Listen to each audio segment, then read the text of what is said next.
Become a RealCatholicTV.com premium member. It's all the news that isn't fit to print. Benedict XVI removes an Italian bishop. Classroom controversy over Obama ends in suspension. And what other media outlets won't tell you about China's forced abortion policy. All that and more coming up on today's Catholic News Roundup. Catholic News Roundup is brought to you in part by PewSitter.com, your online Catholic newspaper for the third millennium. CatholicMediaCoalition.org, in line with the Church, online with the world.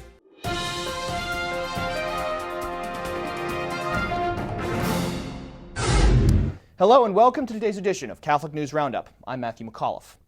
Pope removes bishop. Fraud allegations are causing Pope Benedict XVI to remove a bishop from ministry following a police investigation into financial corruption.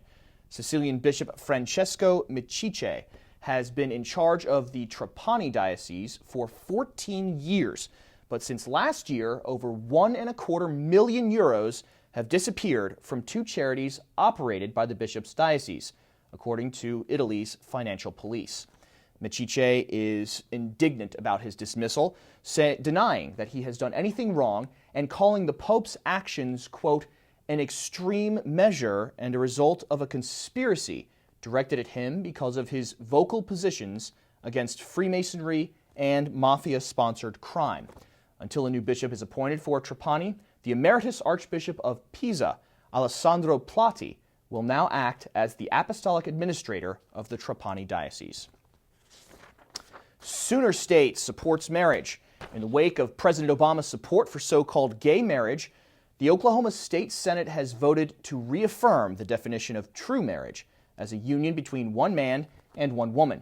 Oklahoma Senate Appropriations Chairman Clark Jolly authored the resolution saying, quote, our citizens spoke loud and clear on this issue when they voted to include the definition of marriage in the state constitutions, end quote. Currently, same-sex marriage is constitutionally prohibited in the state by virtue of a 2004 amendment which received a whopping 75% approval rating.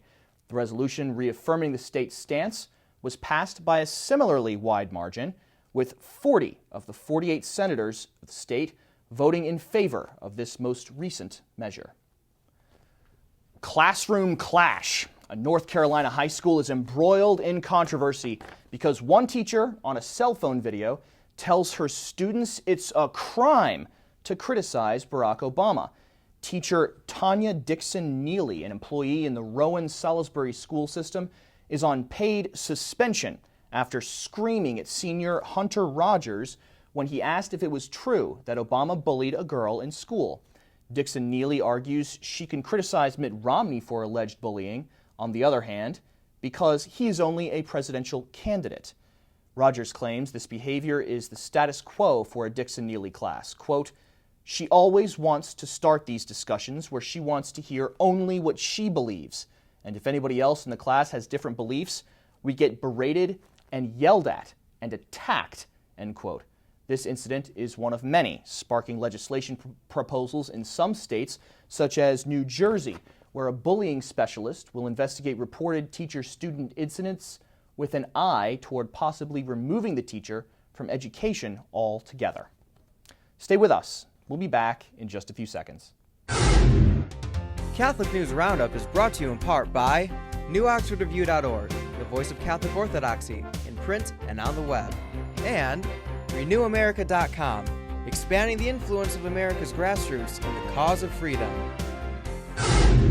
Hostess of the Protest.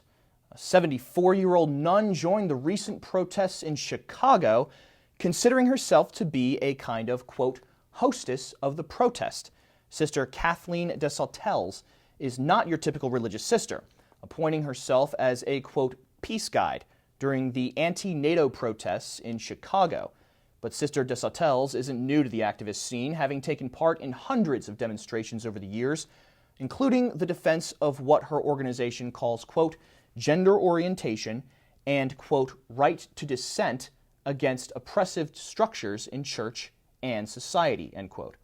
The nun is part of Eighth Day Center for Justice, which she says, quote, is not a social services agency, and we don't do charity work, but we're called to be an alternative, critical voice, end quote. Her voice, along with thousands of others, filled the streets of Chicago over the past week, protesting the, quote, war and poverty agenda of NATO, who held their annual meetings in the Windy City. Detailing forced abortions in China. In a recent interview, the head of a women's rights group is sharing specific details about the horrific practice of forced abortion in China. Reggie Littlejohn, president of Women's Rights Without Frontiers, an international coalition working to stop human trafficking and forced abortion, discusses China's one-child policy, sterilizations, and the work she's done for pro-life activist Chen Guangcheng, who arrived in the U.S. this past weekend. Littlejohn also mentions in the interview the tactics of communist authorities who regularly detain and torture family members of girls targeted for forced abortions until they give her up, solidifying a national abortion count of 13 million babies murdered every year.